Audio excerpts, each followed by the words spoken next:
Man, I coughed for the first time. Oh, sorry, sneezed. How was that? Oh, you sneezed? Yeah, it was one of those that snuck up on me. And as I was about to sneeze, I think all I was able to do was think, oh no, not even say it. Just, I think I was going into the restroom, 4 a.m., take a leak. Wait, you guys were very active at 4 a.m. And then all of a sudden, the sneeze just came out as I was preparing you guys to pee. Were hanging out? And I just remember going, oh no, like that. I sneezed, and I go, yeah, that wasn't so bad. Really? Yeah. Oh, maybe you were standing? I don't know, but I just remember going. I hope you were standing? Yeah, I was standing, and it wasn't one of those big chews. It was just a quicker one, but still, I just remember going, coming up in a minute. And I sneezed, and my back held up. But that said, it's still jacked up. But here I am standing. I'll try standing for a little while, doing these slight little stretches, these leans, and then when I sit down, I think it helps a lot, but I'm just so tired of sitting. What percentage are you at? Oh gosh, don't even start that one. East Coast thing? Or? Yeah, I guess I'm coming up at 30. I mean, I okay, bad enough that I can't run because of my knee, and walking is not difficult, but I'm 25% maybe. Oh, just the back, just the back, just the back, yeah. Well, yeah. I mean, yeah, 'cause like I have to pour water into the dog's bowl from way up here. Like I can't even bend over to do it. Have you seen those little bags? Like Tom Cruise in Cocktail? I guess so. Yeah.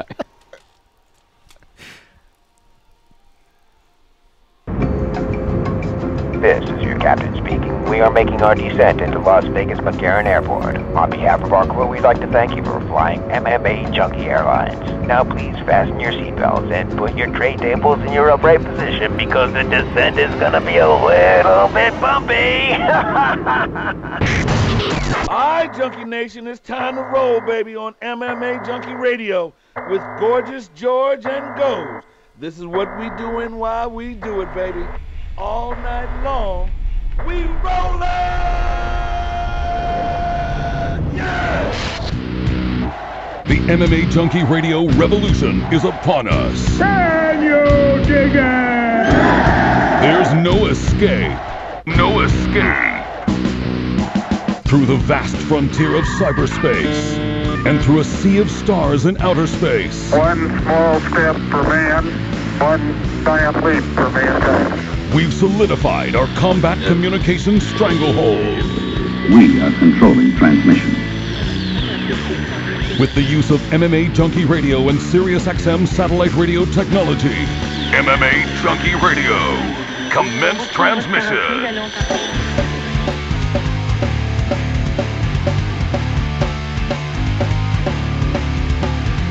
Live from MMAjunkie Radio HQ in the fight capital of the world, Las Vegas, Nevada. Here are your hosts, Gorgeous George and Goes. From the fight capital of the world, inside the beautiful Mandalay Bay Racing Sportsbook, you are listening to the MMAjunkie Radio Show, the only show that matters.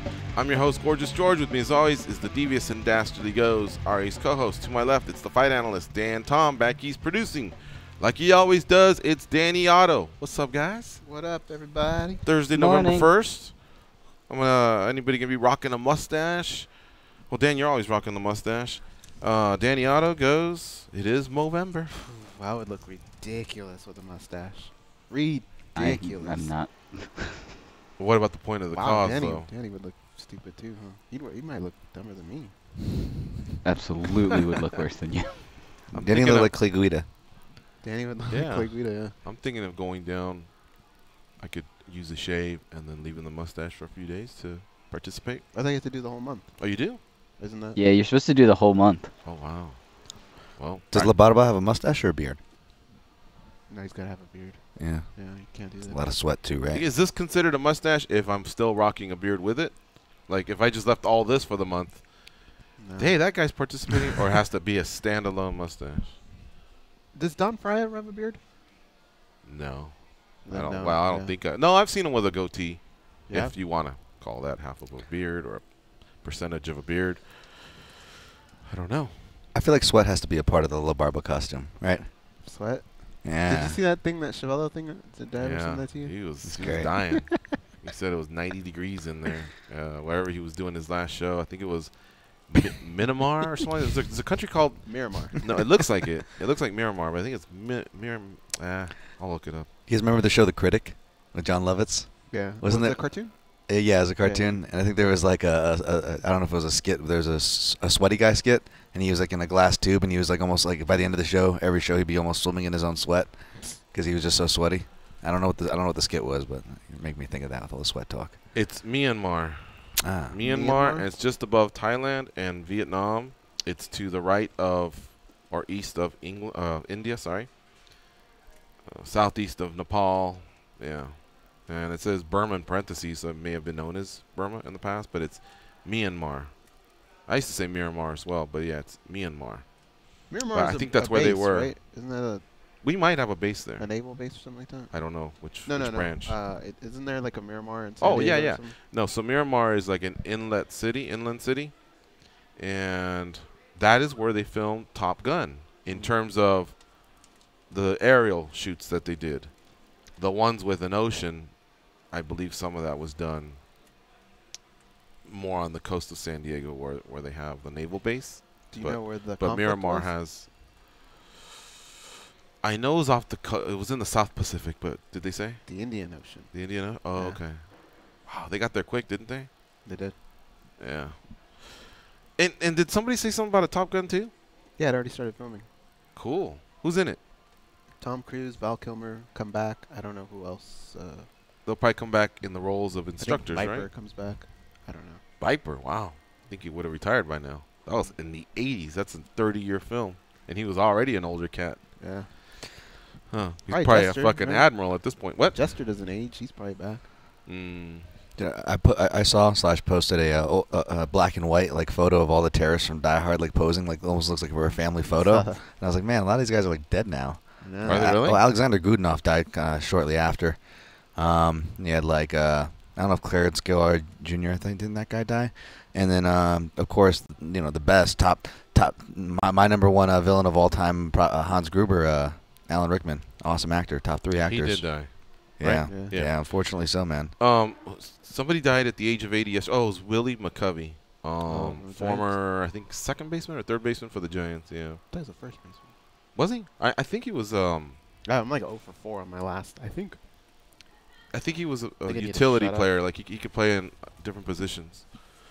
But it was interesting because there was a post on Twitter, and it was a kid that said, "I'm 16 years old, and I've seen 11 parades," and he had 5 Patriots helmets, 4 Red Sox logos, a Boston Bruin, and a Boston Celtics. So I'm 16 and I've seen 11 parades. And I thought that is pretty impressive. But then I started thinking, at the age of 20, I had seen, I guess my teams would have participated in 4 Niners, 5 Lakers, and 2 Dodgers. Because at the time I was a Dodgers fan. So what's that? But 5, 4. That's 11 in 20 that's the years. whole state, though. Why? But they're my teams, is what I'm saying. Oh, okay. If you recall, LA. I mean, I guess LA did have a team, but that was the one when the Raiders dipped down. Mm-hmm. So he got to his 11 earlier than I did. But mine all happened his happened from, I think the first Patriots Super Bowl was 01 or something like that, 2000. So it's been 18 years to accumulate those, and this all happened in a decade. The 80s was pretty spoiled, you know what I mean? Like Right. that all happened like in 8 years, dude. 11 titles in 8 years. It was pretty insane. Yeah. You know The who Kings got to like a fucking Stanley Cup. But what's up? I was gonna say, who I feel bad for in those things. A lot of talk about, especially about Boston, and that'll talk about L.A., New York, and just makes for franchise talk. But as far as the Boston sports goes, they're on this crazy run right now. But I always feel bad for all those stories, and I'm sure there's a million of them. Of people who have family in Boston where it was like, my grandpa was a diehard Red Sox fan, and he just wanted them to win every year, and then he didn't make it to they passed away before these runs happened, and they never got to see it. you know. And I always feel for stories like those, and almost I get why maybe you cheer a little harder for that. But then Boston guy, I love comedian Bill Burr, and he lives out in L.A., so it's a fun juxtaposition because he's a diehard Boston sports fan, but he loves going all the different sports arenas and whatnot. And he shared a nice story where it could have been a real negative, but he was at Game 3, I guess, of the Dodgers and Red Sox, and the 18 innings. And there was a guy behind him who was a Dodgers fan, and he's an East Coast guy. Boston had another East Coast guy with him, so it was kind of clear who they were rooting for, even though they weren't wearing. He was talking about. He's like, yeah, when I go to other stadiums, I like visiting, but I'm not going to be that guy who's like wearing everything possible of my team and turning around and touting the fans and the scores. Like, I don't want to be that. Just described us right now. Oh no, is that you guys? Oh no. Wait, and it was this incident, and anyways, it was just a nice story where he ended up kind of reaching out the olive branch, and the guys were friends by the end of it, and they were able to shake hands, say, I respect your team. Sorry, didn't go your way. We've been there a billion times ourselves. It'll just make it that much sweeter once you finally win it. And I love hearing that stuff. I love hearing that stuff. Fight, though. Maybe I'm thinking of somebody else. One of those celebrities got in a fight at Dodger Stadium. Really? Yeah. I don't think well, I will say this. That grandpa that didn't make it to see the Red Sox run or the Patriots run, and if they were only a baseball fan, then you're right, I feel for them. If they were a sports fan, yeah. The Basketball. Celtics had a run, man. Yeah. The Celtics had a run in the 60s. I love that Celtics team, man. Bill Russell. I'm a fan of defensive players and guys like that, and that era really. Yeah. It's a classic one that didn't. Granted, there was only 8 teams in the NBA. It's true. Oh God, why did I laugh? Why did I even crack that joke? All right, I jinxed it. I gotta sit down. Today, we are going to be talking to 2 guests. One of them is in the first hour, and one of them is in the second hour. We have Kattar and Montel Jackson. Which one's which in terms of which one's coming in early and which one's coming in the second hour? I think Jackson comes in early, right? Jackson, I think, is first. Yeah, in about 20 minutes, and then Kattar is in about an hour and 20 minutes. So, Junkie Nation, participate by calling in 866-522-2846. Let us know what you think of these fights that are coming up. UFC 230. Our guys have already hit the road, hit the ground running out there in New York. We have young Mike Bond and Ken Hathaway. They are covering the event for us. Miraculously, Morgan's not out there, but I guess geographically we were only able to send one reporter, and Mike Bond was closer. And if you all know Matt Erickson, who loves to cover events, he's either on his way to Disney World or about to begin his trip to Disney World. And I think the only reason I know this is because he did an 80-day countdown, and today he posted the last one. And so I know that his vacation is about to start. He works really hard for our site, so I hope him and his wife, Carrie, have a great time. But it's been funny watching all 80 days. I wake up, I go to Facebook, and I see it. Yeah, he puts in the effort, that's for sure. Him and Sam Alljam love countdowns. Sam Alljam? Mm-hmm. Yeah. Sam does the cruises, right? Or junkie gatherings and stuff like that. Yeah. March Madness. All right, here we go. Let's try sitting down. Oh, all right. So 866-522-2846 is the number to call in. Participate by giving us your predictions for UFC 230. The main event's a fun one to talk about. Dan, I think, just posted his main event breakdown. Right, Dan? That's what I retweeted this morning, right? Yes, sir. Thank you for that. Yes, sir. Dan saying that what was you had a creative title in there. That's all the editors' credit for the title. Yeah, I never title so the credit. Yeah, it was though. It was pretty much laying out the perfect storm, how an upset could happen. Right. So regardless of what side you're on, I feel like there's some interesting puzzle pieces that kind of align here, and some maybe that aren't being talked about so much. Like Derek Lewis not only never being submitted ever in his career, even in those early losses, but none of his stoppages ever come on the ground. The Deshaun Jordan one people think about, but that was sparked off by a hook kick on the feet. Mm-hmm. People who try to wrestle Lewis always lose. People who try to strike with him are the ones that do better. Right. And that dates all the way back to his regional fights with Jared Rosholt and guys like that. So just really interesting stuff to kind of think about, and with the intangibles of injury and the condition, which is what everybody's thinking about, right? As far as what's the health of these two guys coming in, what's the strategy going to be like off that health? So. Mm-hmm. Yeah. So check that out, folks. I retweeted it. Dan tweeted it earlier. And also, in the co-main event, we have Chris Weidman versus Jacare. And it's been funny. I watched the first 2 embeddeds yesterday. Was there a third? I may have watched the third, too. There's not a third yet? I haven't seen No, it. okay. And I think I was watching the 2 here when Dan was, we were doing posts. He was doing his post work.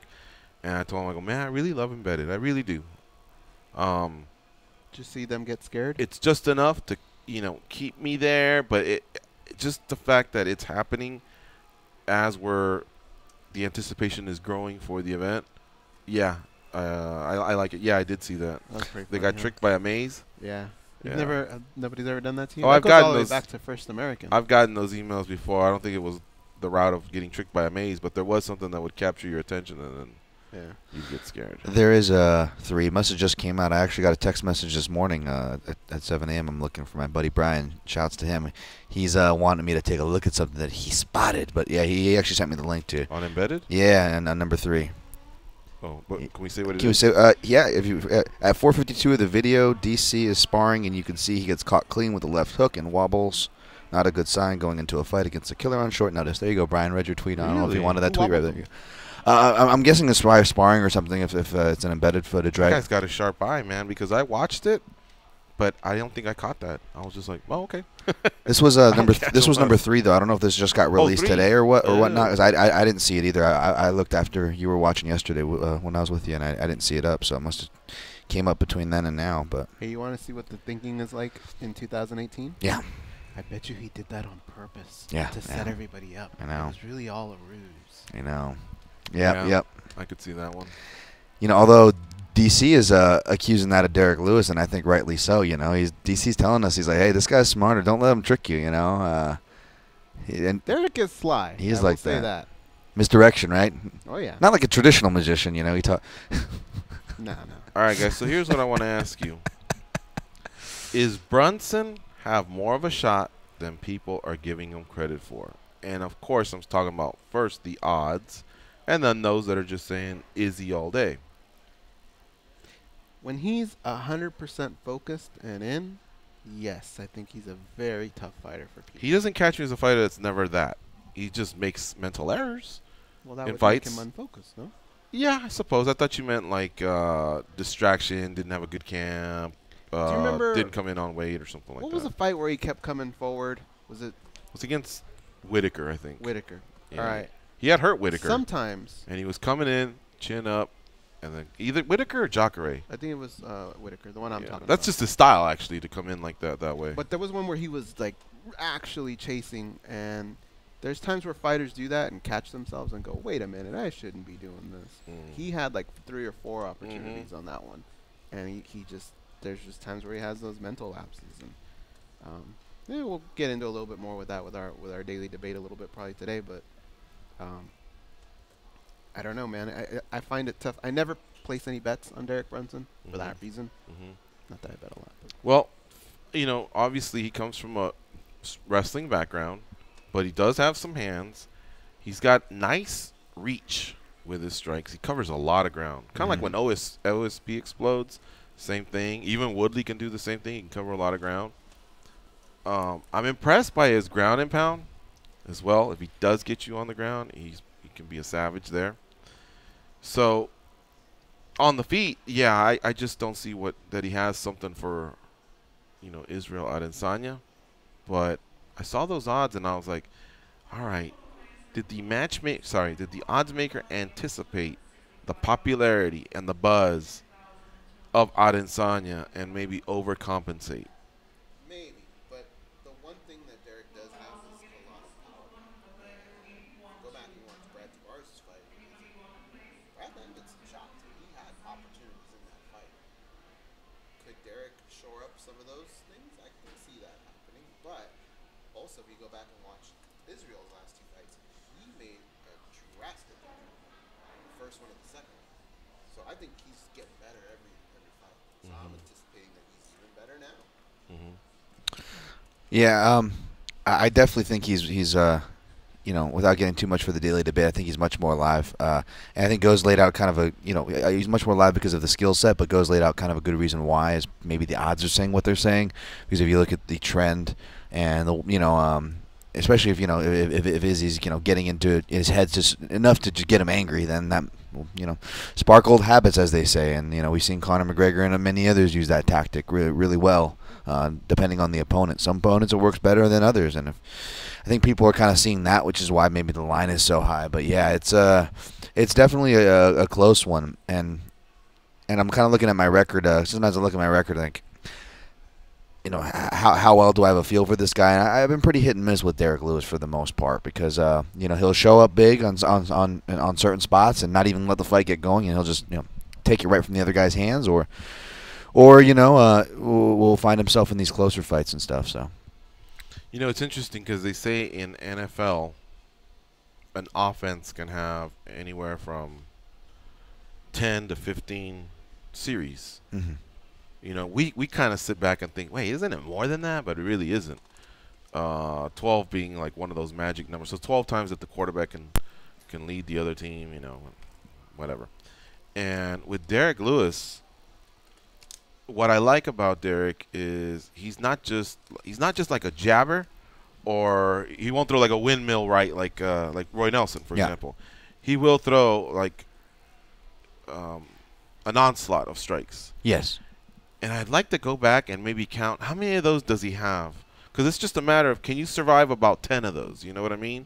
Can your chin hold up to one of them, still stay in the fight, and then maybe just avoid the rest, either using head movement or getting out of the way or taking them down or whatever? Because he does take long spells where he just doesn't strike either. Part of it's probably to conserve energy. Probably it's because he's anticipating what you're about to do. I remember with heavyweights, it's like Russian roulette.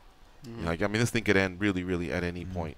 But I've noticed that he has a certain amount of offensive onslaughts that he can throw at you. And that's why he's never out of it. So the longer it goes on the feet, the longer DC can be susceptible to something like that, just like with Volkov. But if DC can get that takedown and do something with it, then tires out. Well, yeah, it will, but Derek can still recover and still throw. Even a tired Derek still throws something at you. So it's interesting to see how DC's going to want to approach this thing,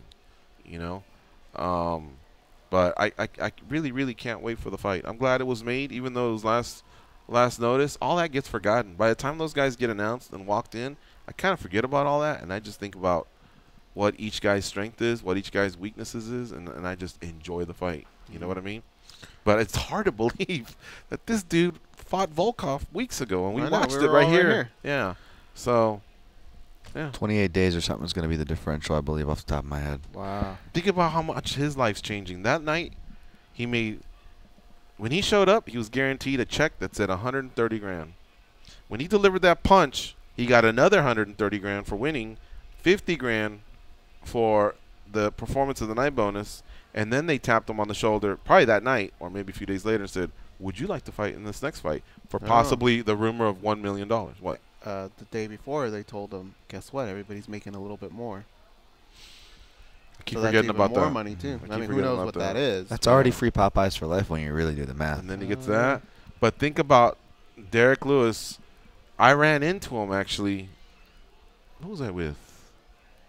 I was with a junkie or two. I think when we were Michael Nagy at Monte Carlo, or sorry, Park MGM. Park MGM. Yeah, and we made him take the dumb picture. He happened to walk by, said hello.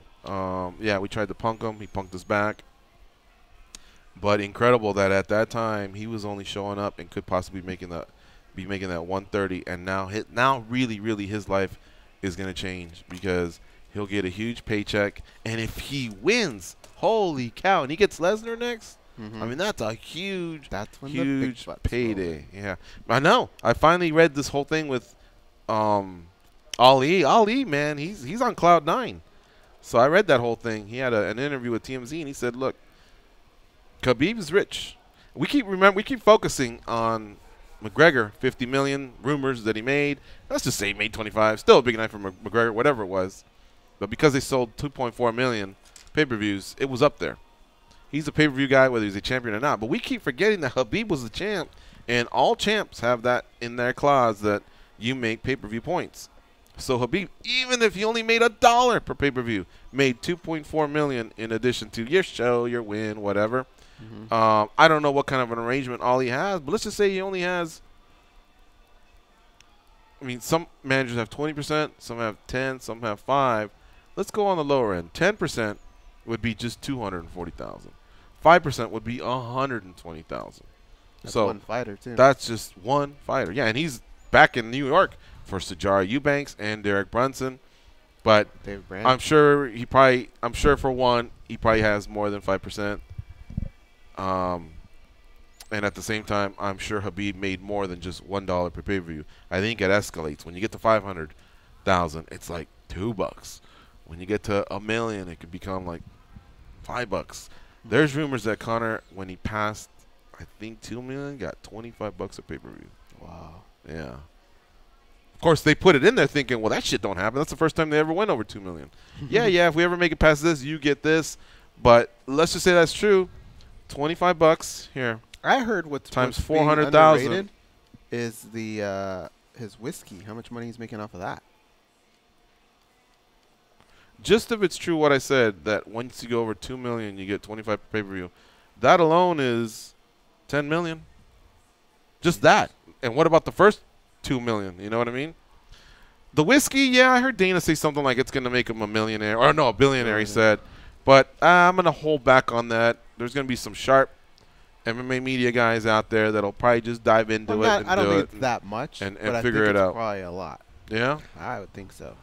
I just find it interesting the way both these guys are moving, and maybe this ties into the interview that George was initially citing here, as far as what Ali was saying about Khabib, is that Khabib is still in many aspects a media darling, but was very much a media darling, whereas McGregor, he was more just the big fish, and especially since post Aldo. Around the Diaz fights, that post-fight speech at 205 was just this ushering in of this more, I dare say, arrogant style McGregor, right? Where it's just money, this money, flash, money, and turned a lot of people, especially people with I'll just say it turned a lot of people off.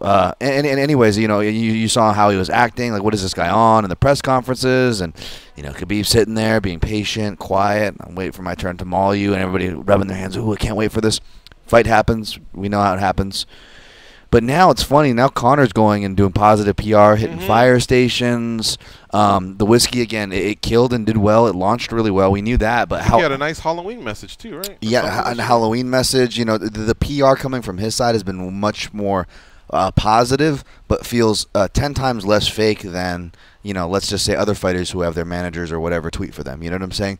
Obviously, it's not all Conor McGregor. I'm sure he's not, down to the proper 12 company shoveling every batch in and patting everybody in the back 24/7. But there is a real personal touch to the well-intentioned media that I appreciate. I'm not trying to hate on it by any means. I'm just saying it's an interesting contrast, whereas Khabib, pictures of him with sketchy guys who were banned from Russia for murders. Ended, huh? The Turkey, Turkish interview surfaces where he's saying they can keep him. I don't care.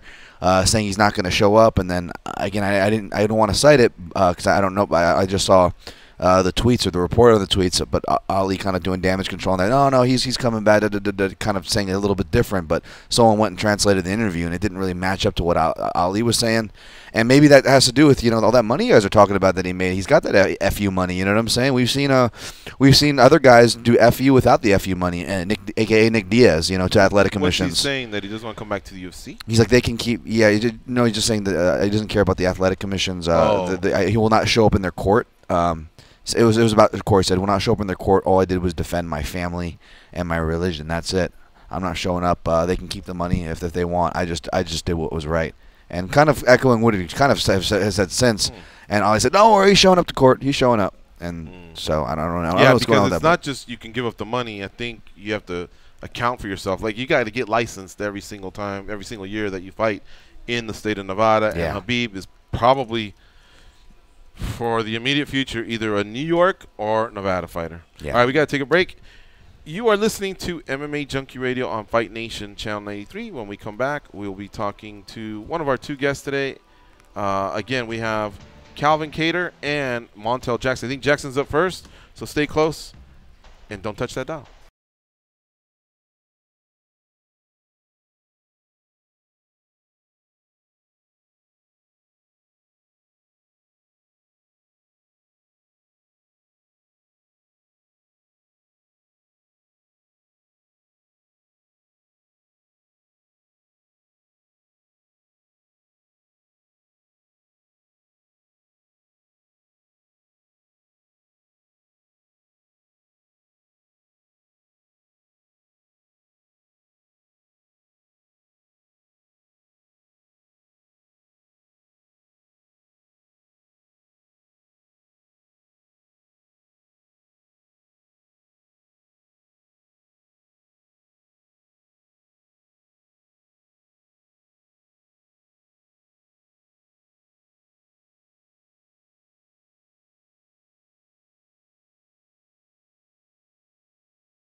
They were abducted by aliens and instantly returned for raiding all their snacks. They are Gorgeous George and Goes. And this is MMA Junkie Radio.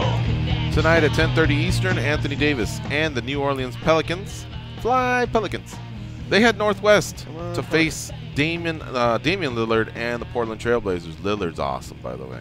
Hear all the play-by-play action on NBA Radio, Sirius 207, XM86, and streaming on your phone and at home on Sirius XM connected devices and speakers. Anybody know where that's from? Fly Pelican. No, isn't it? Come on, Pelican. Come on, Pelican. Maybe. Scarface, right? Scarface, yeah. All right, our first guest of the day, Montel Jackson. He'll be facing Brian Kelleher at UFC 230, which takes place this Saturday. It is a pay-per-view, and that pay-per-view is preceded by prelims on Fox Sports 1 at 8 p.m. Eastern, and then prior to that at 6:15 Eastern, 3:15 Pacific, you can watch 4 fights on the UFC Fight Pass. Jackson and Kelleher get down on the Fight Pass. He joins us now on the hotline. What's up, Montel? How you doing? Pretty good. How you guys doing? Good, my man. Thank you for joining us here on the MMA Junkie Radio Show on Fight Week, no less. Hey, what's the buzz out there like in the Big Apple? Too many people, man. Too much traffic. Have you seen like billboards or video screens talking about Saturday's card?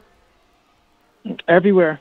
Nice. We're staying smack dab in Times Square, so you see billboards everywhere.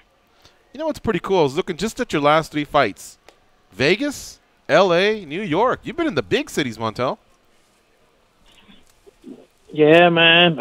I don't know what it is. I think because I don't like it that I keep coming back to big cities. You don't like big cities? No. How come? It takes 30 minutes to go half a mile. That's horrible. Oh, okay. All right. Well, a lot of people feel your way. I personally have always enjoyed New York. I hear what you're saying. You jump in a cab and you don't get anywhere. You know, you get like 2 blocks in 20 minutes. You might as well walk.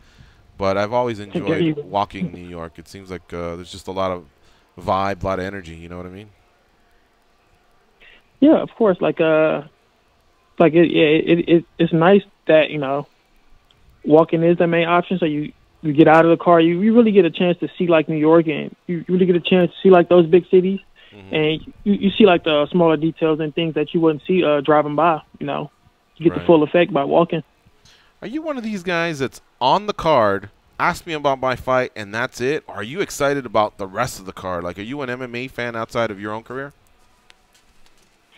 Of course, man. I grew up watching a lot of these guys, so like to be on the same card as these guys, especially being on big cards like this, like, it's great, man. I get a front row seat after my fight to watch all other fights. Toss out the main event. What's another fight you're looking forward to, and why?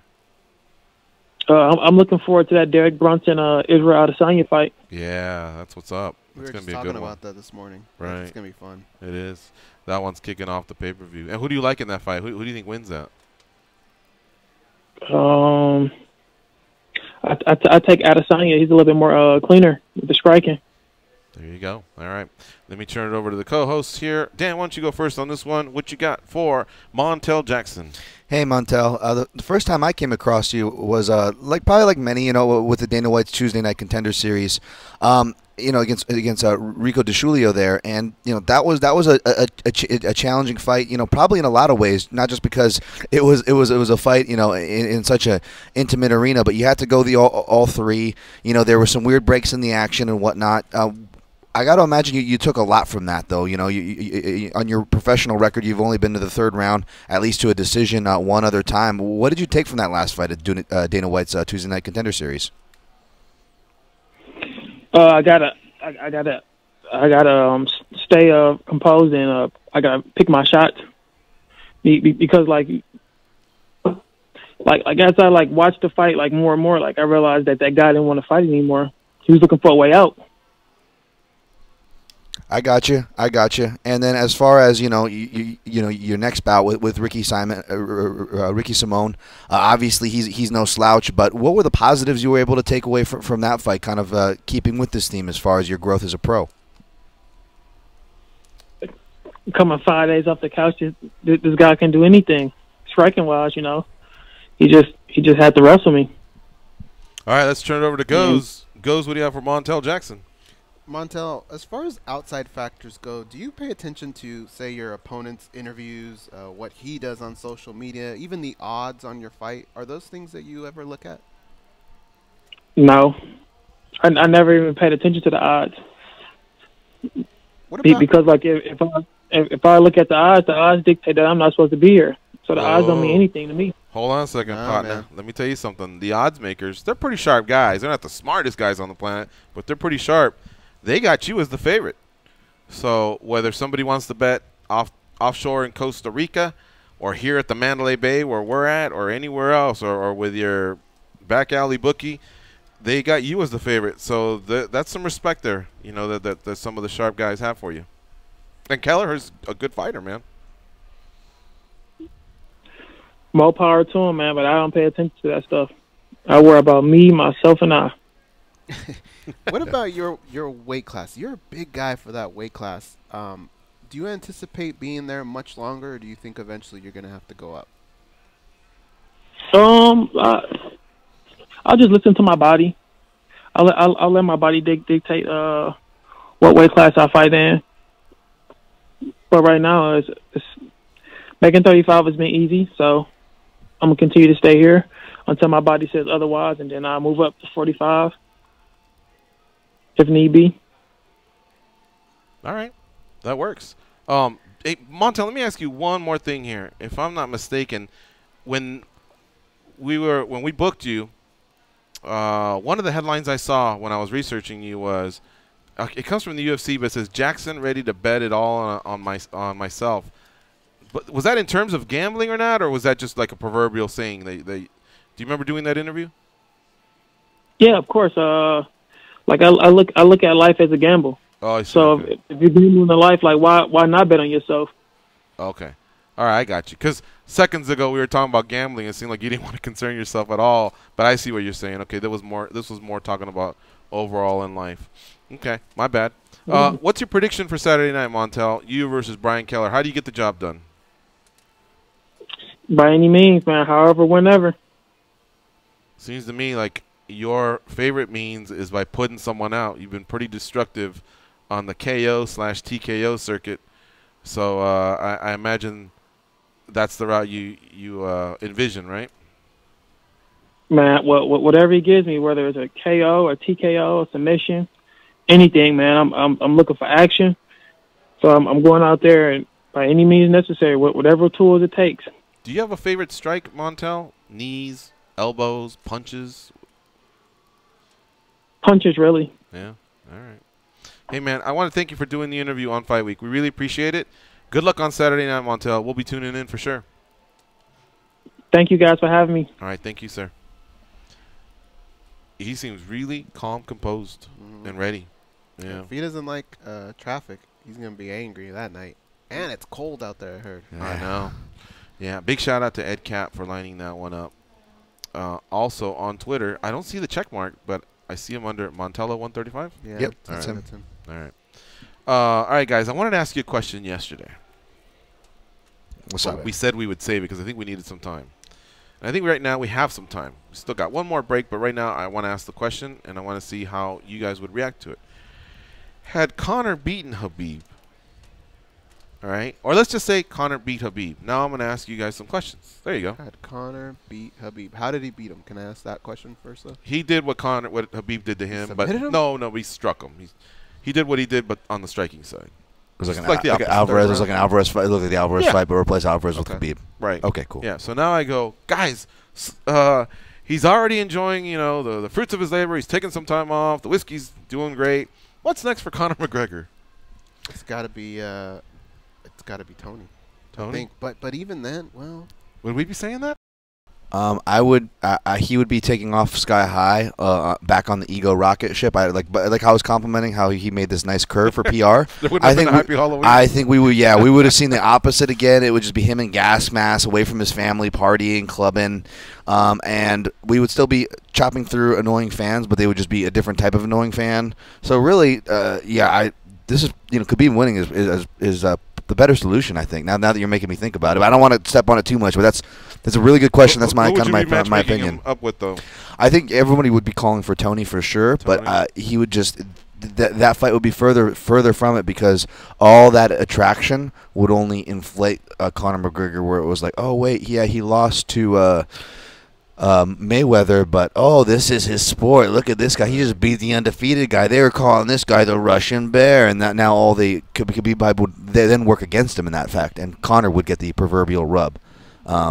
Yeah. I think every fight that involves Conor has to have some kind of pageantry. So I would imagine if it is Tony, it would be, this is maybe where they pull the trigger on Cowboy Stadium or something has to come along with that. A stadium, Ireland, something. But Conor Conor wants to pad the resume. And it's no disrespect to Tony, but could he be over there at them UFC offices telling Dana, open the 65 division. I now want to go up and try and win that title so I can be the first to ever win 3 UFC titles. And you just signed that curly-haired guy, Askren, who has a similar skill set to Khabib. I want him, or I want GSP, or I want some. I mean, I don't know. Like that's what I'm saying. Aside from Tony, what would be his next option? It would be GSP. GSP? Yeah. Yeah. If you had Conor McGregor skills, both the two we use, would you rather fight Askren or GSP? Askren. Yeah. Dan? Askren for sure. Yeah. Definitely. So why wouldn't he be calling for Askren instead of GSP? Because GSP sells more? Or? Yeah. Well, I mean, because he's the guy that's around. Huh? He hasn't really been around for him to be doing that. No, I know, but okay. I mean, the GSP's gonna sell more. If he's not afraid to come back inactively against an active Khabib, I don't see an inactive George St. Pierre, a more older George St. Pierre being that far out of the realm, especially because you're getting so much more return than 2 active Khabibs, arguably. You know what I'm saying? 2 fights with an active Khabib. Your return on a GSP match would be much bigger. So the more you're making us talk about this, the more I'm even kicking myself for even picking Conor in the first place, because, man, it's so much a better outcome, I think, at least for me, with my point of view of the sport, that Khabib won, because that would suck. I would really hate to be talking about a GSP Conor match. I mean, you're talking about the 145, 155 traditional guys who've been holding up the title versus the guy who's been holding it up at 170 and 185. Great. Let's celebrate the holdup of 4 divisions and this whole money circus that is really killing our sport, and put them together so they can get the money and no other fighters. None of the fans, none of the media benefit from it, and whatever promotion gets to put it on gets to benefit for it from that night. More of the short-sighted stuff sorry, I'm on a tangent here, but more of the short-sighted stuff that's going on, kind of an analogy. You brought up a great analogy last week, and it made me think of another one, that we're all at this dinner table, and the portions are kind of getting smaller and smaller. Like, hey, last year wasn't the steak a little bigger? And sure, every once in a while someone will bring in Uncle Brock Lesnar and he'll start slapping baby back ribs on the table, and we're like, fuck yeah, we're eating hard tonight. But the portions are getting smaller, guys, and we're going for that short money. We're going for crumbs off the table. And it's funny, just the MMA thing. Maybe guys like Scott Coker might have been toward the end of the table, but then he shows up next year for the Christmas party.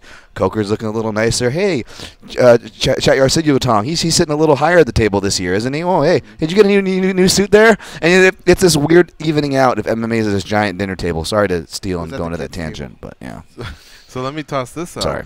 What do you think Conor would be crazy enough that he would have said, I want Diaz next, and then when the crowd reacts, he goes, not Nate, I'm done with him. I want Nate. Yeah, I think that would have been nuts, right? That would have been. I mean, so anyway, I know we have to take the double break. That one snuck up on me, so let's take that.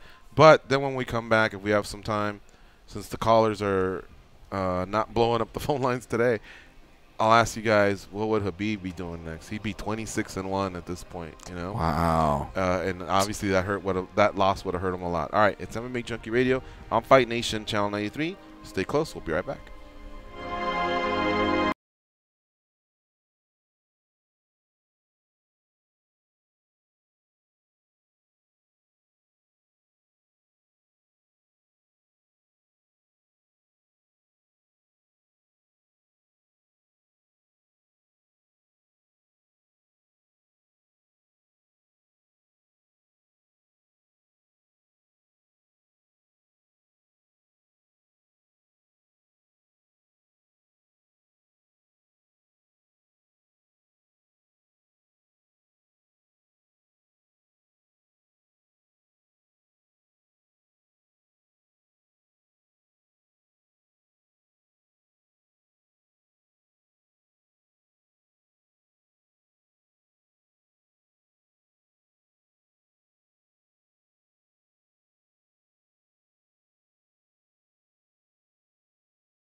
It's time for more MMA Junkie Radio with Gorgeous George and Goes.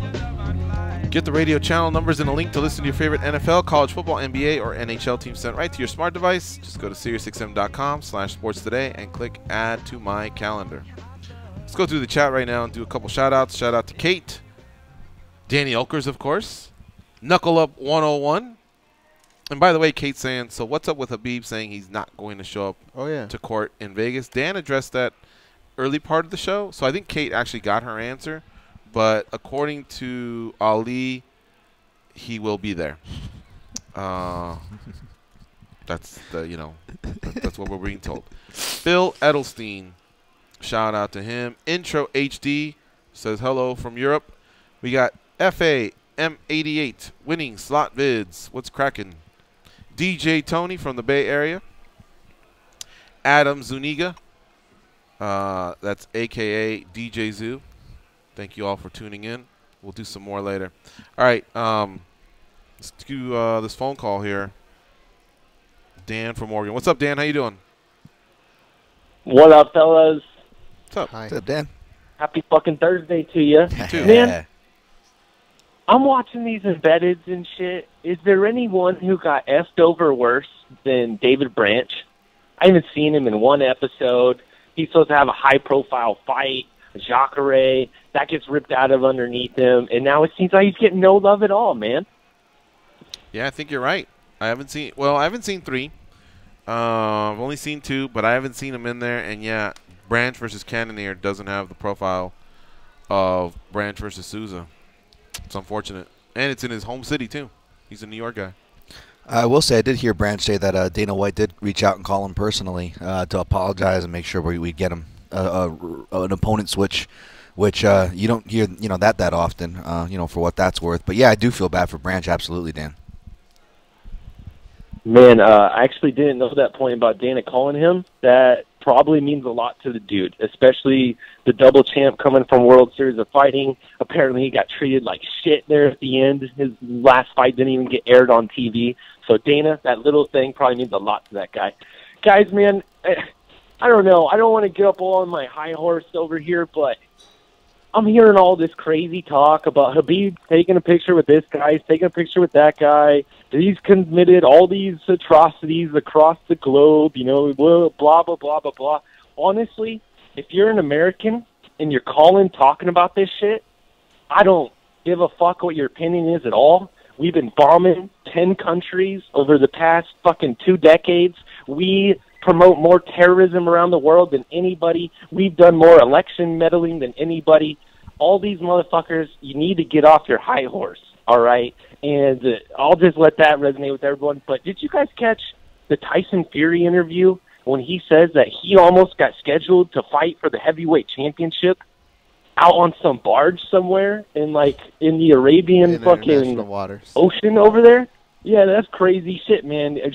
I think we need to think about, the combat sports is changing big time, and we never know when any of these fights are going to go down. So we always say, biggest fights got to go to Vegas or MSG, but I think those times are changing, man. And yeah, I've had enough of this fucking attacking Habib over this bullshit. Why don't you Americans do some self-reflection on what we do over all across the globe? Back to you guys. I'm out. All right, see you, bud. I think the champ in international waters is Furious George, right? Isn't he undefeated? Furious George. What's this thing about Tyson Fury? It was just a stupid interview where we were saying he was offered money to fight in international waters on a boat. One of those Dubai billionaire guys. By the way, whenever I hear about that, this guy has a boat and he's offering to throw fights. This guy's got an island. This guy's, they're building this in Dubai. Is it bad that my head's not thinking about the event that they're making for? I'm like, how do these guys party? What's the after party looking like for these guys? How do these guys get down with that much money? I understand. That's where my head's at. Bacchanals.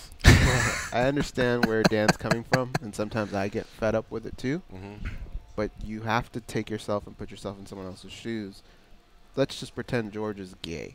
Okay, that's my gay brother, and I'm a big fan of Habib, and I see Habib with this guy who allegedly tortures gay people.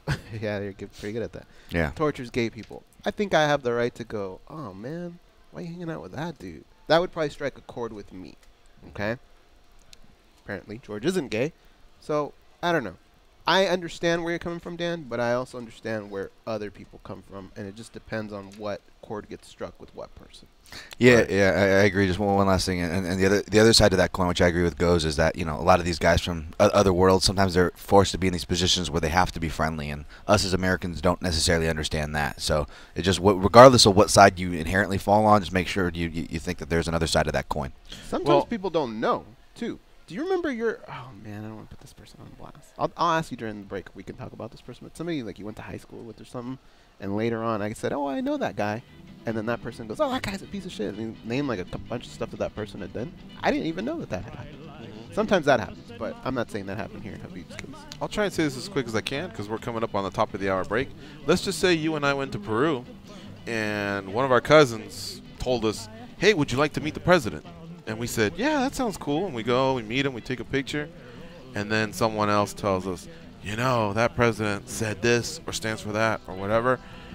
Look, Khabib is high profile, so maybe others would say, hey, his PR people should look out for him or whatever. But I just think sometimes you're just in the wrong place at the wrong time. All right, let's take this quick break. We'll be right back.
Oh, what does he say? Yeah,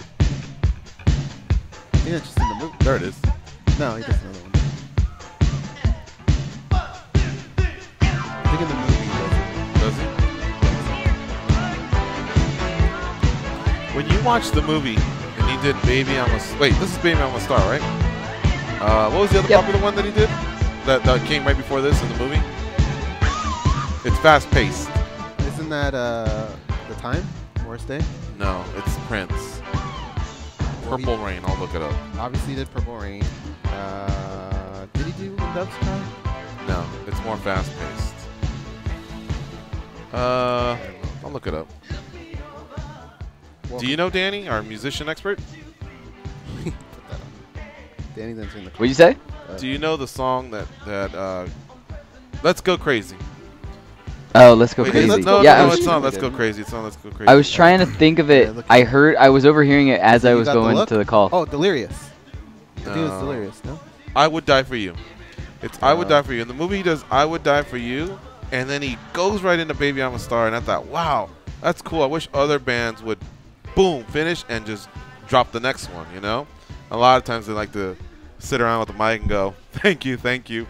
We did that one when we were high, and all right, now we're gonna play another favorite of your, and then they move into the next one. But I used to like that back to back when I used to watch that movie, because me, when I watch a movie, I watch it a bunch of times, but it always gave me energy. It was a great movie back in the day. That's Prince for those Generation Z that may not know that. Baby I'm a Star. Go back and watch Purple Rain the movie. I think you will all like it. All right. I don't know if I got around to this, but now I posed the question to the fellas.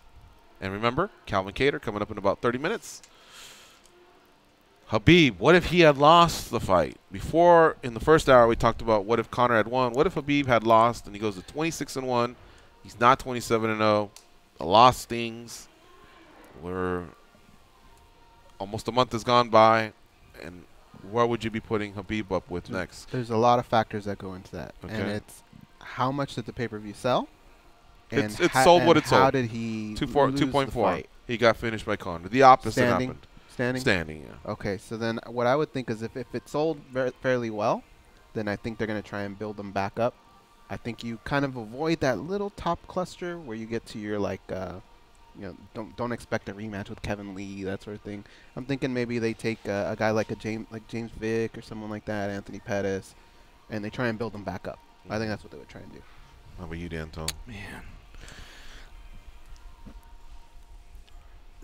I mean, as I pretty much stated it earlier. I think the alternate universe there would be crazy, but I'm sorry, I just read something that kind of counters that what I just said earlier. I don't know how much legs it has, so I'm kind of reserved if I want to bring it onto the show. But it has to do with Khabib and boxing. Kind of, we were just saying like, we'd be having to hear about it from McGregor's side if we go back as far as that alternate universe. And I just saw a report saying, sorry, that Dana White was meeting with Team Mayweather today. Of course, you never know what exactly it's about, but there's a boxing media source, so that's why I was reserved to say, because I'm not as familiar on what's credible on their end. But yeah, kind of apropos to that discussion that we were having. I'm sorry, so I missed Goz's answer to that. So he said Pettis. He would match up Khabib with Pettis, or maybe James Vick, or something like that. If they're trying to build him back up. Well, here's what I was going to say on that note. I like both of those names, but here's where I would feel bad, and tell me what you guys would think. I feel like all the hype would be gone the other way unfairly against Khabib, where people would be, if he lost to McGregor, I feel like he would be getting pelted unfairly. Like, oh, he sucks, he was never that good, and people would be being very unfair to him. So for those reasons, I think like those would be good matchups where they're still very competitive matchups. It gives guys like Vic and Pettis a chance to make their name. But really, the aspect I find more interesting in this scenario, Gigi, is just the attitudes. I see the fan attitudes and the way the fighters are being perceived being completely different. Which shows, I guess, does that state how fickle we are as fans and the sport kind of is, or what? Super fickle. I don't know why I tripped out on that. What would have happened? Like, our whole show would have been different. We'd have different sides, to the interviews that we would have. We did that one time, remember? Things like that. We should have done a show, make believe that happened, and just see how that day goes. Yeah. That would have been fun. What if DC had not beaten Stipe? DC would be pissed. I don't know that he'd be completely pissed. He was moving up in weight, but I think he would be pining for that John Jones fight, because the Lesnar fight wouldn't even be in his wheelhouse at all. We'd be talking about Stipe versus Lesnar, or maybe they would ask Stipe to fight Derek Lewis. But now Alexander, he would be granting the title shot to either Alexander or DC. You see how things can just change like that? Jeez, alternate universe there. I remember we used to say, what was it? Eddie? Or what if Nate had just beaten Conor? Conor would have never boxed Floyd. But, God, that's how you can tell when someone's a superstar or not. Because you go back and just revisit all the things that could happen if the fight had happened in another direction. And right now, we clearly had more options for Conor. We said Nate. We said Nick. We said Ben. We said GSP. You can almost do that opening up anytime, a whole division. Alpha Loss, I don't think they'll open up a division. Like, I don't think Alpha Loss, even though Chael got a title shot off a loss in a higher division, I don't think they would go, Conor, how'd you like to fight for the 165-pound belt? But it's never been done, is how they would sell it. Mm-hmm. When will we ever see this opportunity for a fighter to do something like that? That's why we gave him the shot. Hasn't he earned it? No. Yeah. But that's what they'd say. All right, let's take this call. Oh, no, sorry. He's just listening. Yeah. He's just listening. He's like Henry Hill. He's just listening. Henry Hill. All right. Khabib, going back to that whole thing, he's catching a lot of heat. Putin, and escapes me the name of the leader of Turkey, I guess their president. But I was thinking about that, and we just don't know who we're gonna cross paths with.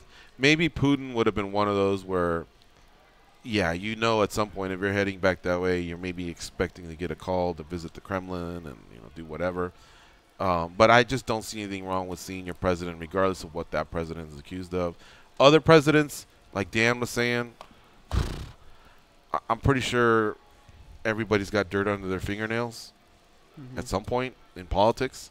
And the example I was giving you was, like I said, you and I, if we were to go back to our mom's homeland, it happened to me, of Peru, and we're presented with an opportunity like that, and then we post it thinking, hey, look, you know, I met the president of Peru or whatever. Yeah, I mean, a few presidents of Peru have actually been jailed years later because they stole. So yeah, I could see people going, how could you do that? I don't hold Khabib guilty for some of those relationships that he has. Maybe all of them. Maybe all of them. And like Dan, the uproar. You're all entitled to speak however you want in this country, that's for sure. But I think I'm more on the side of just, oh wow, that's unfortunate. What's next? What's the next story? You know what I mean? Mm-hmm. What's next in here? Yeah. If you got a problem with it, just stop being his fan. I think it's pretty simple, right? That's one way to do it. Yeah. All right, a couple more shout-outs here. I think it's fair to ask the question, though. Oh, yeah. Hey, what were you thinking, you know, aligning yourself with this guy? I think that's a fair question. Mm-hmm. And then seeing how they react, yeah. Mm-hmm. A few more shout-outs here. John Guerra from Seattle. Hey. Yeah, he's in our chat room as well. DJ Quest 562. I'm not sure if I said that or not before. Ryan Gerard, coming at you, he's saying. Thought that was Tony's catch line. Coco Butt, he's in there as well. That's going to be me in a second. You're going to be Coco Butt? MMA Buds.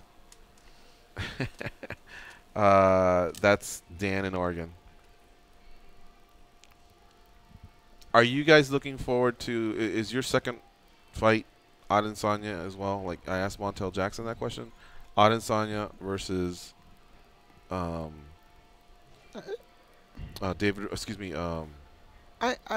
fucking Derek Brunson, sorry. I'm intrigued by the co-main event. Co-main event? I don't think it's a bad fight at all. You know, both guys feel like they're next in the title shot. Do you agree with them? You know, with Chris Weidman, it's so weird. I think whenever you have a former champion, you kind of have that case. You know, your road back isn't as long as everybody else. Jacare. That would be 2 in a row, and one would be over Jacare, who's a highly ranked guy, coming off a loss though. Mm-hmm. But the other win would be off a guy who's fighting for the title. So especially if Gastelum wins, then Weidman's going, come on, I beat that guy. I think he has a case. I think if Jacare wins, I don't know if he has a case because he just lost his fight prior to that. But he's basing it on he his doesn't run. think he lost that fight. Well, but that's not the way it works. And some people are on his side on that. Unless you're a big seller. Yeah. When you're a big seller, you can say stuff like that. Well, he lost his last one, but he won the 9 before. You know, that's how you can sugarcoat it a little bit. What do you feel, Dan? You think the winner of that fight should get the next title shot? Weidman and Souza? Yeah. Yeah, that's answer your first question. I think this would also qualify just a hair, maybe above Adesanya Brunson for, I guess, second fight I'm looking forward to most. I think it's more than just for a title shot. I mean, especially, you know, they just gave Gastelum one off of, you know, if you consider that, you know, he had the loss to Weidman kind of putting his winning streak there, and not the strongest winning streak. And you can make an argument for, even though I don't disagree, but you can make an argument for Jacare in that split decision loss to Kelvin, and he comes out and looks impressive, gets Weidman out of there per se. Yeah, I mean either side, obviously Weidman, former champ, but I'll tell you, you know, there's a lot of potential for finishes on that main card, but that whole Fight Pass prelims chunk it's what I'm diving into today. I still got to finish up my prelim research before I have all my analysis done. But I'm looking at them right now, and that's a strong lineup as far as, like, you're going to have one of those. I think we're going to have one of those cards that start off just finish. You got the heavyweights, Weezer, Rick De Lima. Both those guys are finishers. Kelleher, Jackson, they're 135ers, but they're guys who fight at a high pace. And they crack. Yeah, they have a lot of finishes on their record. Jackson does, or in Kelleher's case, he's a more do-or-die guy, which is still kind of rare at 135, and makes for fun fights that he's in. Burgos and Holloway, that's going to be a banger. I mean, Holloway had he came off that fight with was it Hani? I can't remember the guy's last name, but it was like a movie where he like hits him 3 times and just throws the uppercut from his grandma's house, like Dos Anjos Stevens, knocks him out. He's got some mean head kicks on him, and of course Shane Burgos is a real. I heard that before. Shane Burgos is he's coming off that loss from Calvin Kattar, who we're going to have on the show later. But Calvin Kattar's no joke. Honey Barcelos, okay. Yeah, that's it. And then Matt Frivola, who I'm sure you guys have burned in your head, Steamroller. Is that forever burned in your head? If yeah. So, non-stop. well, it's funny because on his UFC debut, I think it's like somewhere. It's not even like I don't even think it's like in the East Coast, but all his family like sat up close, so you'll hear in the broadcast because it's not a big venue. Like in the early fights, so you're going Steamroller, and he's not even fighting yet. I'm like, God, I feel like I'm in the Contender Series thing. That you missed that Contender Series, but he had a group that would not shut up. Oh, they kept doing that over. That's and over. their job, though, It right? was worse than "Come on, Tobes, come on, Tobes." Come on, really? It Yeah, was worse well, than well, that. part of them they had Monster Lobster in there from Tough But that 5. was funny, Monster though, right? Lobster. It sounds like you guys are describing an atmosphere that was funny. It Steamroller. was. It was. It went from being funny Like, to I us think- going, is this going to keep going? To then I it think got I funny would want to again. join in, wouldn't you?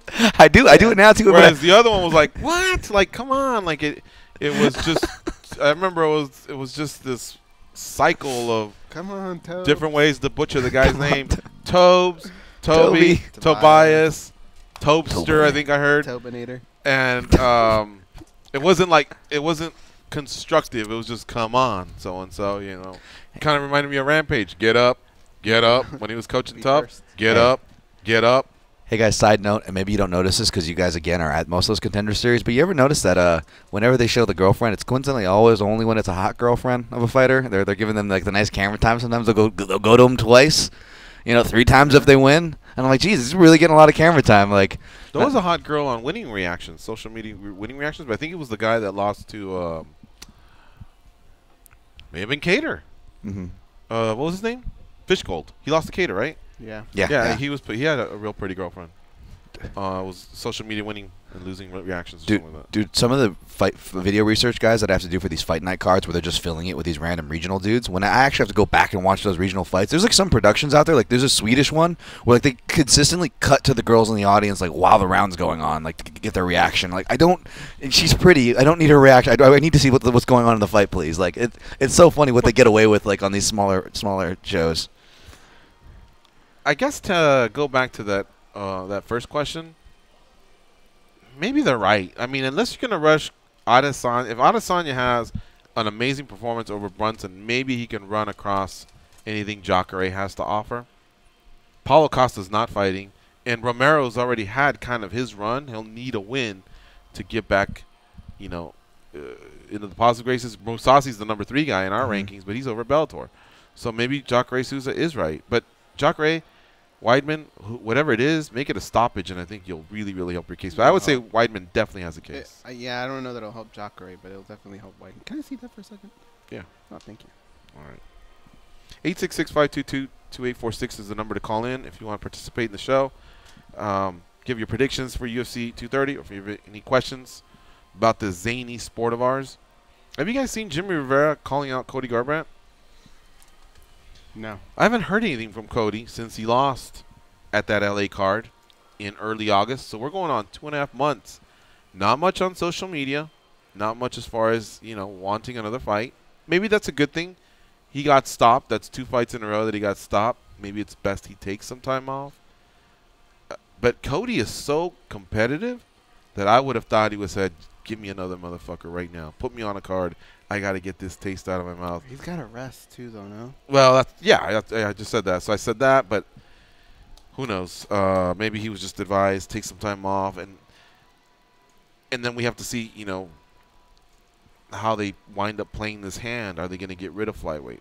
If they do, does Cejudo move up? If he does, is he next for TJ? If not, who is it? Is it Dominic? Is it Marias? Is it Asuncao?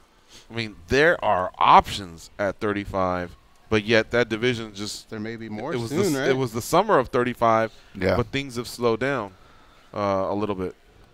Yeah. Yeah. I have a fighter that's tripping over their ranking right now. Really? But it was over their UFC ranking. Oh, okay. So then I got to dust off the old, we don't vote on those, partner. We got our own. Oh, nice. I was trying to look at the rankings yesterday, but I couldn't get them to pop up for me, I guess. I was having trouble. The Junkie rankings? Yeah, I was having problems What's your with question? that right now, too. Oh, you were too? But you know what? It takes a while. It just sits there, and then it'll load eventually. It did it on his. I just wanted to flip through and just okay. kind of scroll through out of curiosity. I forget what I was going to look up, but it's one of those things where I'm like, why don't I just look at the rankings and just see where everybody's at, kind of a thing. And I could not pull it up, but no, you got it up on yours there, no problem. I do, yeah. Okay. I have the bantamweight up right now. Number 1, T.J. Dillashaw. Number 2, Rafael Assunção. Number 3, Cody Garbrandt. Number 4, Dominic Cruz. Number 5, Marlon Moraes. Number 6, Jimmy Rivera. This is the one where the records look awesome. Yeah. You know, there's no like 17-10 or something like that. I mean, they're all this division has killers, dude, all the way through. Like, look at Lineker. Lineker's had 8 losses, but he is a beast. Do you like it better than featherweight? Huh? Do you like it better than featherweight? Ooh, featherweight has crazy. Yeah, because featherweight's not messing around. Let's look at featherweight.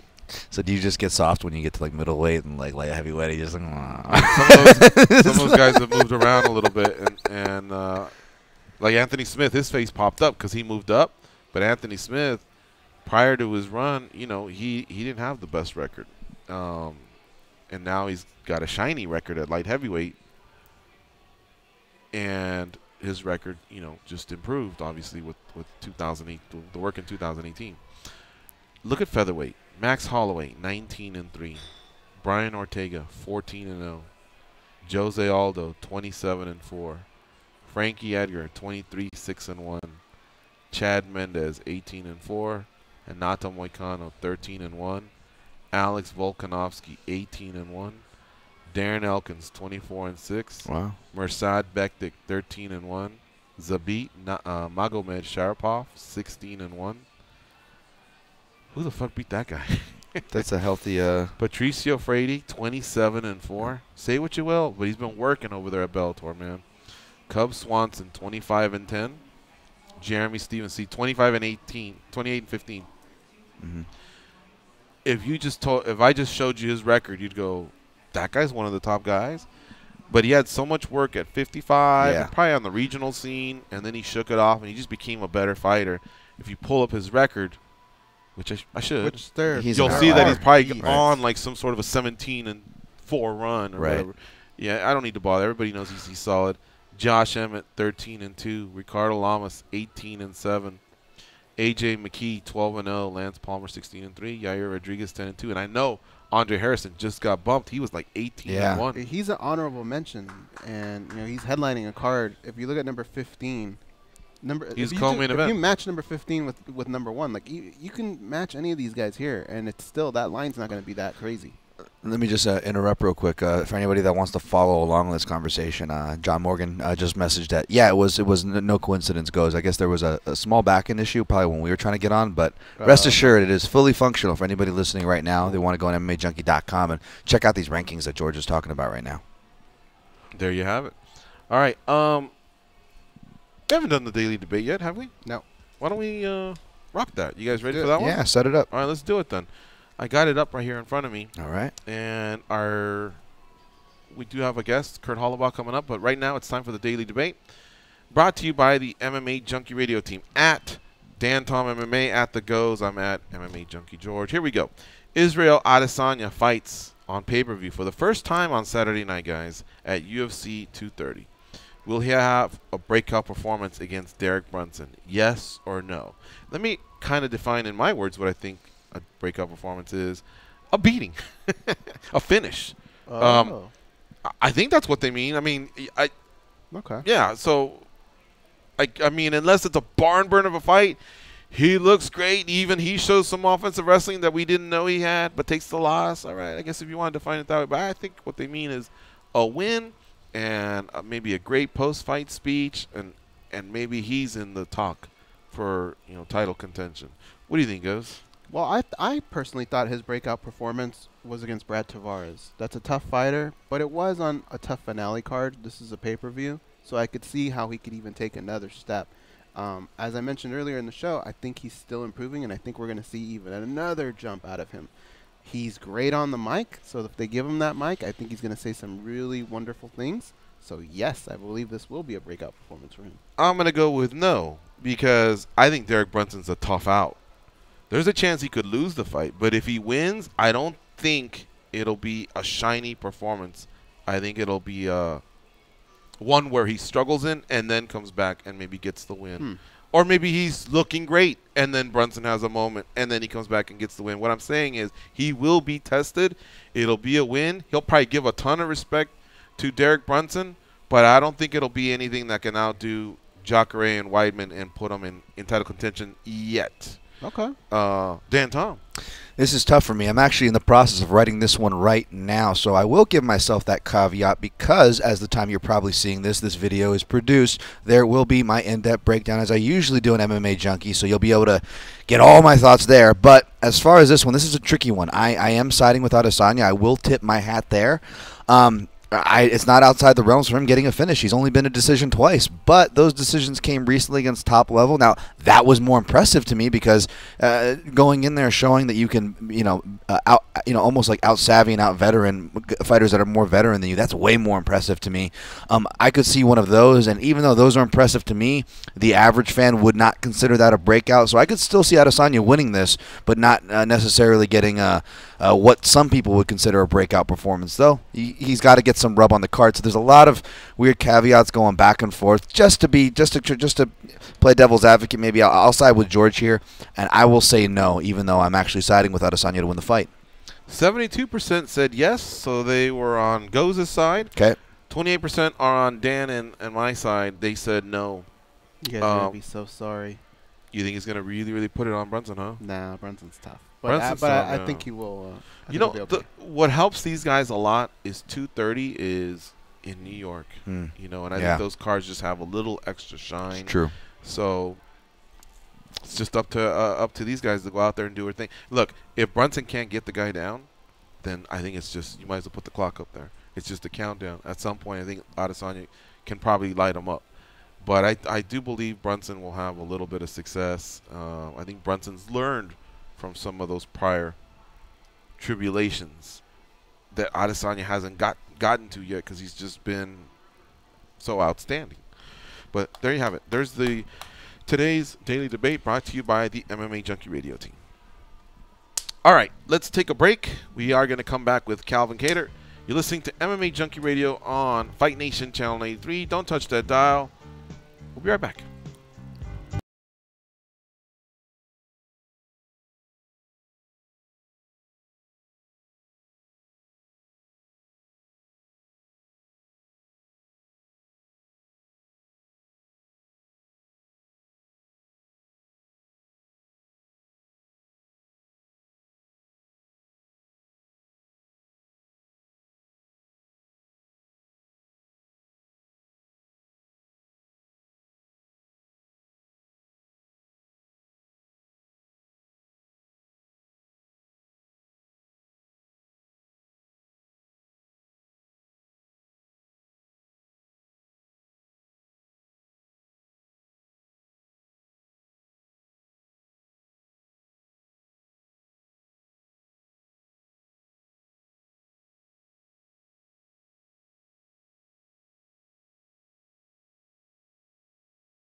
King Kong has a lot of shit on them. Like a lot, especially Goes. Here are Gorgeous George and Goes. Check out NFL Radio after tonight's Thursday night football matchup between the 49ers and the Raiders.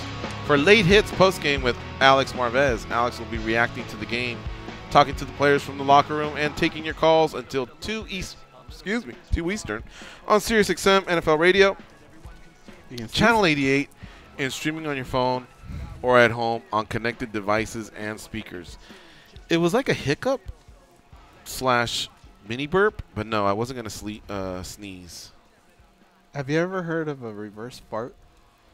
What on earth is that? In El Paso. I'm just going to put her on blast. I don't care. Cindy and her sister said that you can reverse fart. Like, it goes back up into your body. I've had a backdraft before, but it didn't go back up into my body. That was a whole different thing that involved the pair of shorts I was wearing. It was a real once-in-a-lifetime experience there. Probably a different thing. Swear to God. And her sister's a doctor. She's a doctor.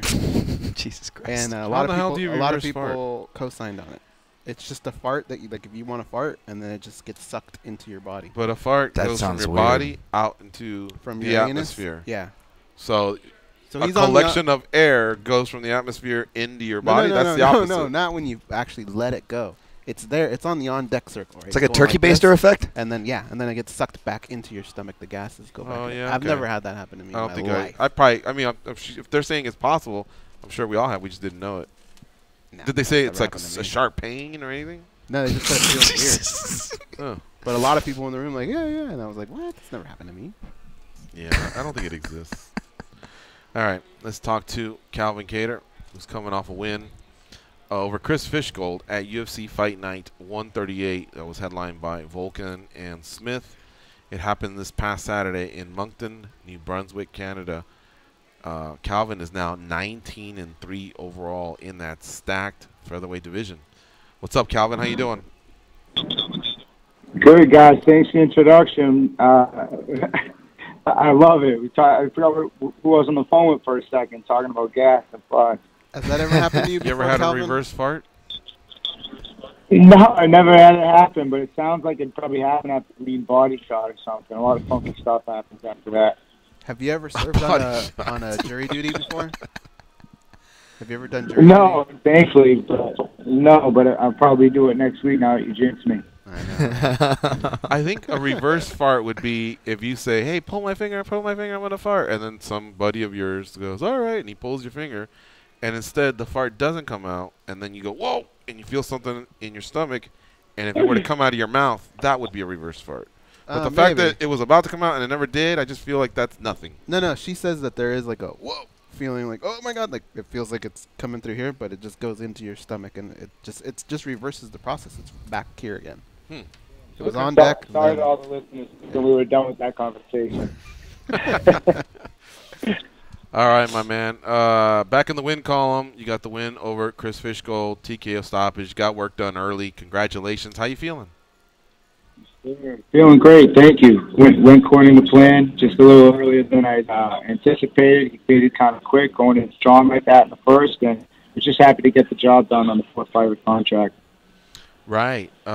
Did you plan that on purpose to do it that way? And if so, was it to gamble on yourself and maybe get a more lucrative contract, or did you just never have any sort of negotiations prior to that? So we were kind of, that offer wasn't on the table, so, you know, they wanted to see us go and perform it. I felt accountable for an expectation, you know, for my contract. And after that, and my performance. Hang on a second, Calvin. Let me jump back in there. Yep. Sorry about that. I don't mean to cut you off, but right now our connection is not good, and I'm wondering, is there a better place where you can speak to us? Because we weren't able to decipher what you were saying there. Now? Maybe. All right. So you were explaining right now the question that I asked about the contract. If you can give us your answer again, please. Yeah. There you go. Yeah. So I was just saying how expectations anyway, especially after a performance like we had in April. I wanted to bounce back strong anyway, and just run a fight. Afterwards, I get a little bit more gritty and want to go in there and exchange, and that's kind of what happened. Okay. now, how long do you wait before either you make the call or have they already made some sort of an offer to now negotiate a new contract? So can you guys hear me well? Yeah. Yeah. All right. So next fight, how long are we going to wait for renegotiation? Possibly, hopefully they haven't figured out ASAP, but sometimes I hear it might be more based on, who the next opponent might be, because it could be all over the place. I'm sure it would probably what offers we have at play, and my manager, Tyson Chartier, is on top of that. He always does a great job, and I trust his judgment, whatever happens. But I'm just excited to concentrate on Font, my teammate's fight, December 15th. He's fighting Sergio Pettis. It's a big one. Helping him prepare for that and staying ready myself for anything that comes my way. How soon would you want to fight if it was up to you? I'm open to everything, man. For the right opportunity and the right guy, I don't know, man. I'm just trying to breathe and eat, sleep this shit. I'm trying to stay busy, and that's the only way to be in this. I figured, as soon as you start letting off the gas, you start slowing down, and I'm... Okay. We're losing you again, Calvin. Where are you right now? Hang on one second. Give me a sec. I should be good where I'm going right now. Okay. I'll go back to my car. Yeah, sorry about that. Now it's good? Now it's good. So far sounds so good. All right, go. No worries, guys. I apologize. I thought I'd have good... You said what? I was just introducing the co-host. I was going to see what questions Goes had for you. All right, Goes, what do you have for Calvin? Earlier in our program, we were talking about how some of the fighters here on this New York card and some of them on Vegas cards, it just seems like maybe there's a little bit of an extra gear that comes out because of the magnitude of fighting in New York and fighting in Las Vegas. In your case, fighting on your last fight of your contract, I know you're always going to go out there. You're always going to try and get a win. But was there even another gear because of the contract situation?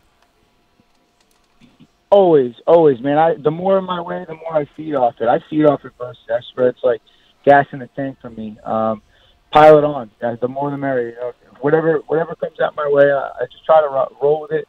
And that's why I really don't put too much pressure on how things are playing out. Like I go with everything. I don't have like a lucky cup, mouth guard, nothing like that I need to have a fight. Or like you're saying, going into my third, fourth fight in the contract, especially coming off a loss, it didn't matter. I was bringing my A game no matter what. Like I said, I hold myself accountable to certain expectations aside from what the UFC has. And I just wanted to go out and perform like I knew I could. And it felt good to do that. The last two fights, they fought exactly how we thought they would. One went my way, one didn't. Sometimes they go according to plan, and sometimes you got to adjust in the fight. And I was happy to go out and save myself 2 extra rounds of work because we don't get paid by the minute, and get out of there injury-free and ready for the next opportunity. I know you don't have a lucky cup or a lucky mouth guard, but you got a lucky bird, right? Did that bird ever come back? Lucky in the sense that it left the next morning because I don't know what I would have done if I was still a bird dad. It was a crazy 24 hours of my life, man. Thing rolled up on me at breakfast. I was on my way to Font's strength and conditioning, and I got held up. The thing wouldn't leave me alone. I bought a cage, and I left the next morning, thankfully, because I had to go to Vegas in a week for his fight. I don't know what I would have done with the bird. But it never did come back. I thought I heard you say that you thought maybe you did see it one more time. Yeah, I did, but that kind of sound makes me sound crazy. See a bird 2 weeks later on the side of the street. I didn't pull over. That would have confirmed I'm crazy, but I just kept driving. Did you name the bird? Robin, because it looked like a robin. I got the biggest cage they had in the pet store. I got it a freaking pineapple toy. I thought I did the humane thing by saving the bird. Really, I killed 24 worms feeding it. So I don't know, man. I tried to do right by everything with the situation. I felt an obligation to feed it, and then I felt more of an obligation because I put it on social media, and I put a wild bird in the cage and I leave it outside with the door open, or else they would have thought that I was bird napping the thing. And I would have, you just never know nowadays, man. I just try to, I felt like I did the right thing, and it left. And my sister jokes and says that I told all the birds in the neighborhood that it took the sucker for 24 worms down the street. What are you gonna do with the cage? Is that for the next bird, or did you return it? No, man. I actually, thankfully, I had a 31-day return policy, and I actually took advantage of that for once and returned it. And I donated the toy to the other birds there. And the guy tried selling me on another bird. He knew I was a softie. I'm like, yo, I'm getting out of here, man. Tried selling me like an $800 bird. I almost did it. Yeah, well, you can't fault him. He's just trying to wing it, right?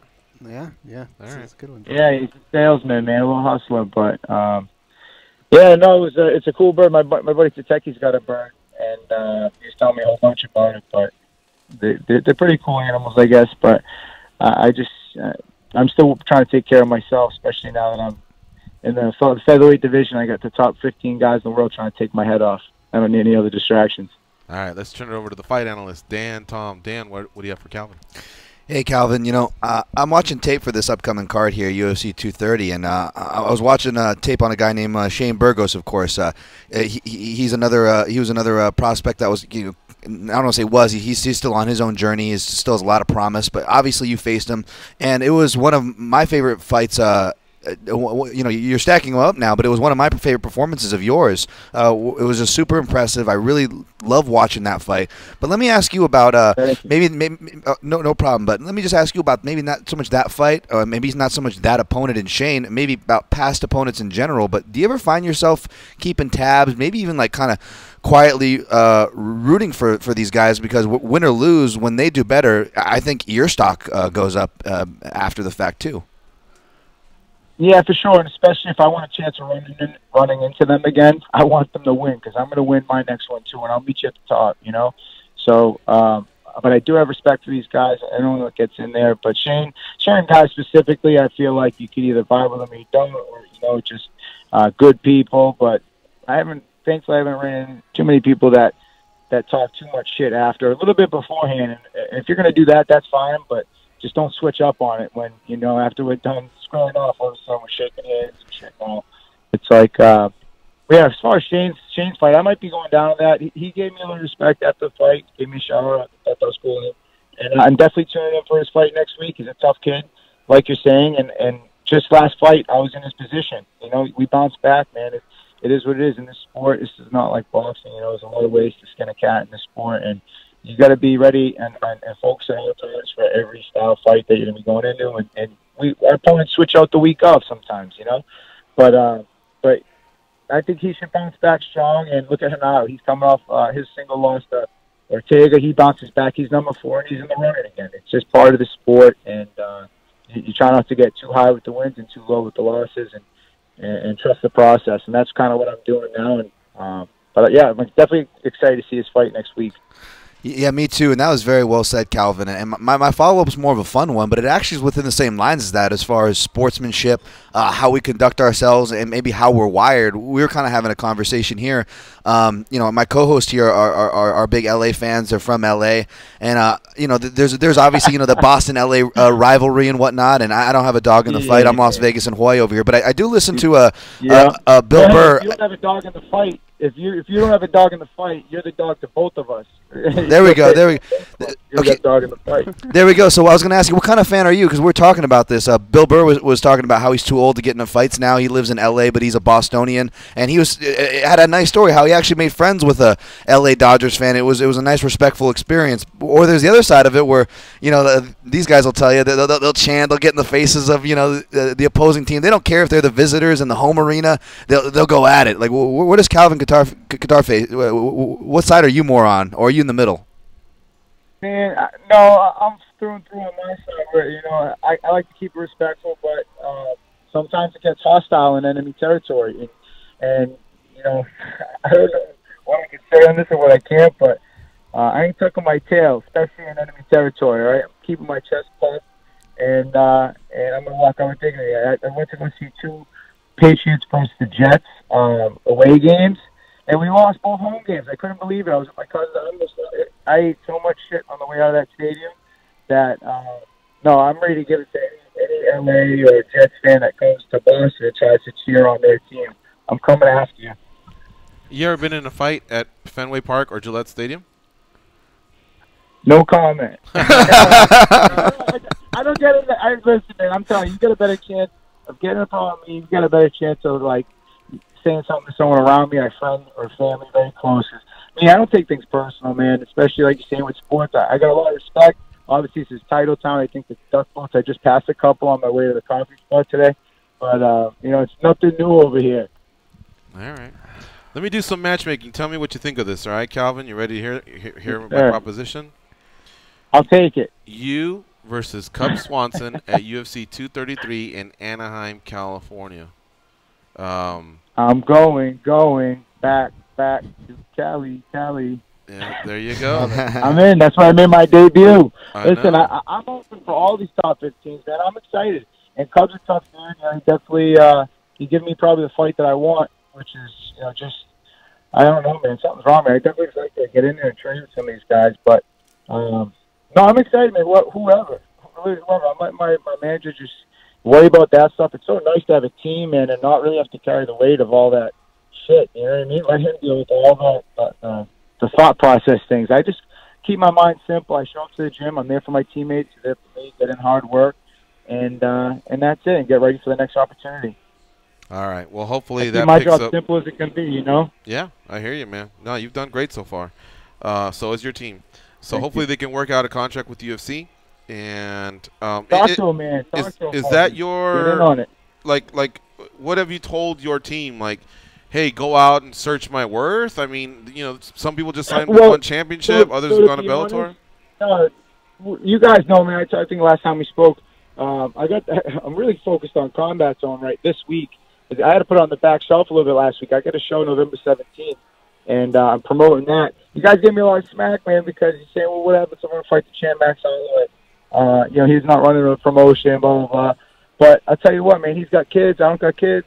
How am I going to put in the time and trade? It's like, we all got 24 hours in a day. Some of us are working for about 8, sleeping for 8. There's another, 8 hours in the day. For me, I just choose to line up the business and more fights and keep involved with the sport. And so right now I'm just focusing on the Combat Zone event for November 17th. And then right after that, a month later, is Rob's fight. And in the midst of all that, I'll be in the gym. And if an opportunity pops up, then, then I'll advise it with my manager. But if it doesn't, then I'll continue to train and then look for something probably shortly after that. All right, my man. Thank you very much for joining us here on the show. Congrats on your win again. Shout out to the Red Sox. They pulled it off. Shout out to the Red Sox. You're going to piss off your boy over there, man. I'm seething right now. Yeah, you're going to deal with him, not me, man. Should have picked that side. I mean, at some point, there's nothing you can do. The Dodgers lost 4-1, and that's it. All you can do is congratulate the other team. I got your back, bro. I got your back. All right, Calvin. Great talking to you. Guys. I appreciate the time. All right, you too. Thank you. We'll see you. Bye. 19-3 overall. How do you guys like my matchmaking? That was nice. Good. Yeah. Cub, I think, has put in, he's earned his stripes. He's put in some time. That fight is literally like 10 minutes from his house. He lives in Yorba Linda, California now. He trains in Anaheim. So for him to fight in Anaheim, I think that'd be a solid fight for him. And I think it'd be a solid fight for Calvin. I think it'd be crowd-pleasing. It's a main card opener right there. It is. It is a main card opener. So let's see what happens. One championship has been active on the free agent trail. Bellator in the past has also signed some UFC guys. We'll see how all this plays out. All right, we got to take one more break, you're saying? Let's do that. It's MMA Junkie Radio on Fight Nation Channel 93. Stay close. We'll be back. I see Dean from Georgia there on the hotline. We'll talk to him when he gets back.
They taught Andy Griffith how to whistle. Here are Gorgeous George and Goes. It's one of my favorite songs. Let it play out, guys. The whole song? All right, take that fool's call. All right, time to take your medicine. Dean from Georgia, who still co-signs on everything happening in the Northeast when it's convenient for him. What's up, Dean? Gentlemen, what's going on? I got a couple of quick things. Hey, girls, I'm glad you're not in jail. I thought you would be throwing beer cans, but since you didn't catch the parade, so. No. Willie McCovey was a Hall of Fame first baseman, George. Was he? Hey, I have a problem, man. They send you knuckleheads and clowns to all these fights and all that stuff. They can't send Danny Otto. He's up there in New York. What the hell? Danny, like to actually go to the fights? Yeah. Have you ever watched a press conference where they said, "What's your favorite dinosaur?" Because that would be Danny's first question. That would go over so well. It's in the percentage. It's going. I bet you over Danny's great. got more of a chance than he thinks he does, either through Junkie Radio or through Sirius XM. But he's never really asked us, so we've never even had to really cross that. I want an on-camera interview with Danny and Francis Ngannou. That'd be interesting. That would be good. Hey, in regards to your comments about Israel, I agree with Dan's assessment. I don't think it's going to be a breakout moment. I think for his next fight, I think he's probably one more. If he wins, he's probably one more fight away from championship fight. I think a good fight for him would be Luke, or possibly like the loser of Whitaker and Gastelum. And then if, hypothetically, say if he won and then Whitaker won, what do you think the UFC would do? Would they try to do a big pay-per-view in Australia, or would they save that more for like a international fight week? And I'll take that off the air, and you guys have a wonderful day. All right. Go Red Sox. How about Danny and Struve? Can you imagine that interview? I'll hang out with Derek like Lewis. That would be fun. I want to hang out with Derek Lewis. Did you guys catch his last question, though? About Whitaker? Yeah. Here's the thing about Whitaker. Whitaker's if he's ready for a title shot, right? If he'd be ready for Whitaker. Israel? Yeah. Versus be ready? Whitaker in Australia. Should Whitaker and Israel? Yeah. That's where I would do it. I mean, if they have something on the docket where, look, we go back to Australia every year. I don't know that they do it consistently, but they do go there. Then, yeah, that's kind of where I would want to do something like that, man. I think that would be huge. Mm-hmm. Yeah, Izzy was already planting those seeds as far as like New Zealand versus Australia. Although I think, correct me if I'm wrong, Robert Whitaker is like a Mark Hunt, where he's a New Zealander but moved residency to Australia, so he can kind of claim both. And I don't know if Izzy was born in New Zealand. He wasn't. He's born in Nigeria, right? Yeah, And he moved. So they both, I guess, fly the flags in different ways. Yeah. But I think they're both very patriotic towards where they live now. So I think it could work. But regardless, they're both very respectful martial artists. So I don't think it would be the route of, like a France versus England in rugby or soccer or whatever. Yeah. I'd love to see it, though, for sure. But, hey, they both have tough tasks ahead of them. All right, thank you to Calvin Kattar, and thank you to Montel Jackson, both for their time. Kattar's coming off a win over Chris Fishgold at UFC Fight Night 138, and Jackson fights this Saturday at UFC 230. He's on the Fight Pass portion of the card versus Brian Kelleher. Goes lined up both of them through Ed Cap. So great job, Goes. All right, tomorrow we're looking at Stitch Duran's going to be in studio to co-host. And I believe Cheeto Vera will be stopping by. Phone, yeah, we'll be doing phoner. And I'll see if I can wrangle up one more guest as we close out the week. UFC 230. It's fight week, folks. Keep it locked on MMA Junkie throughout the week. The guys are already hustling out there. Shout out to Mike Bond and Ken Hathaway. All right, for Danny and Dan and Goes, I'm George. Oh, some big news here. Should we do some overtime? Fuck no. I'm just kidding. All right, we are out of here. Go out there and be a champion.